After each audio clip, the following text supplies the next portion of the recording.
हरियाणा के यशस्वी मुख्यमंत्री आदरणीय श्री मनोहर लाल जी, उनके साथ ही डिप्टी सीएम आदरणीय दुष्यंत चौटाला जी, हरियाणा सरकार में कैबिनेट में मंत्री हमारे भाई जिन्होंने आज इतना सुंदर रौनक मेला यहां पर लगाया है, भाई देवेंद्र बबली जी, फतेहाबाद के विधायक भाई दूडाराम जी, रतिया से विधायक लक्ष्मण नापा जी, जननायक जनता पार्टी के प्रदेशाध्यक्ष जो कि अभी अपना उद्बोधन आप लोगों के समक्ष रख के गए, भाई निशान सिंह जी, हमारी भारतीय जनता पार्टी के फतेहाबाद जिला के अध्यक्ष बलदेव ग्रोहा जी, जननायक जनता पार्टी के जिला अध्यक्ष सुरेंद्र लेघा जी, डॉक्टर वीरेंद्र सिवाज जी, मान सम्मान के योग्य मेरे बड़े बुजुर्गों, माताओं, बहनों, जिला प्रशासन, प्यारे भाइयों, छायाकार बंधुओं और मेरा भाई, मेरा बेटा बल्कि सलमान अली, जिसने इतने सुंदर प्रस्तुति आप लोगों के समक्ष दी। जोरदार ताली एक बार आप सलमान अली के लिए बजाएं।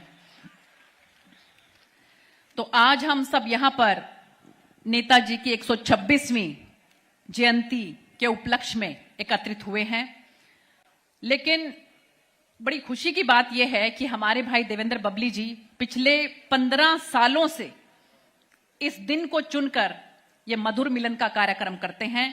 तो मैं तहे दिल से उनको साधुवाद देती हूं कि उन्होंने इतना अच्छा दिन चुना है भाईचारे के लिए, क्योंकि नेताजी जो हैं वो भी भाईचारे के बहुत बड़े प्रतीक थे।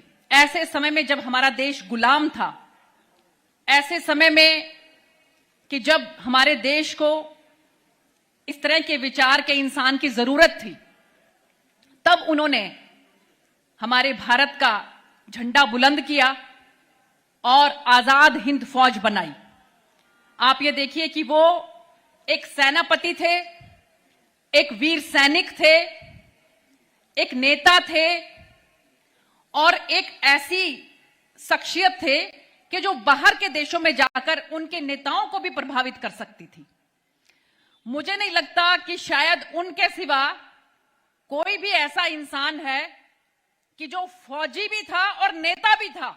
नेताजी सुभाष चंद्र बोस जो एक फौजी भी थे और नेता भी थे, जो नहीं तो नेता होते हैं वो नेता ही होते हैं। और बल्कि उन्होंने कहा था कि तुम मुझे खून दो, मैं तुम्हें आजादी दूंगा।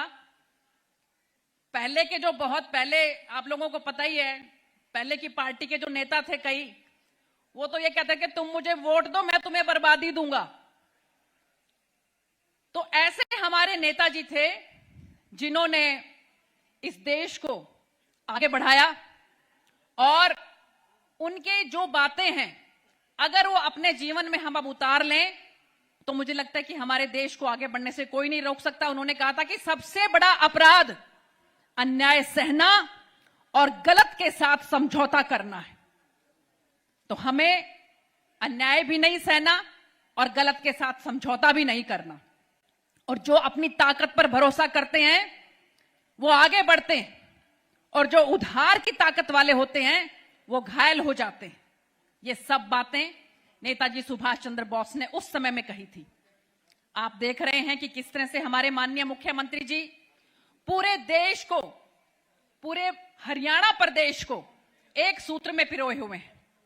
उन्होंने बिना किसी भेदभाव के पूरे हरियाणा में जिस तरह से विकास कार्य करवाए हैं, आज ही आप लोगों ने देखा कि मुझे लगता है कि शायद 300 करोड़ से भी ज्यादा लागत की योजनाएं जो हैं उनका आप लोगों के सामने उद्घाटन माननीय मुख्यमंत्री जी ने किया। तो ऐसे मुख्यमंत्री जी हमें मिले हैं। मैं उम्मीद करती हूं कि आज भी हमारे फतेहाबाद जिले को, बल्कि मेरी सिरसा लोकसभा को मैं तो कहूंगी कि बहुत यहां पर आज सौगात देकर जाएंगे। इन्हीं उम्मीद के साथ आप लोगों ने अभी देखा कि किस तरह से चिरायु आयुष्मान भारत जो है वो केंद्र सरकार की योजना है, लेकिन उसके अंदर भी अंत्योदय के माध्यम से कुछ सोचकर माननीय मुख्यमंत्री जी ने उसको चिरायु हरियाणा के नाम से जो आगे बढ़ाया है, ये केवल उनके विचार से ही संभव है। अंत्योदय में उन्होंने काम किया और इस विचार को आगे बढ़ाया। मैं तहे दिल से माननीय मुख्यमंत्री जी का चिरायु हरियाणा पूरे हरियाणा को देने के लिए बहुत बहुत धन्यवाद करती हूं।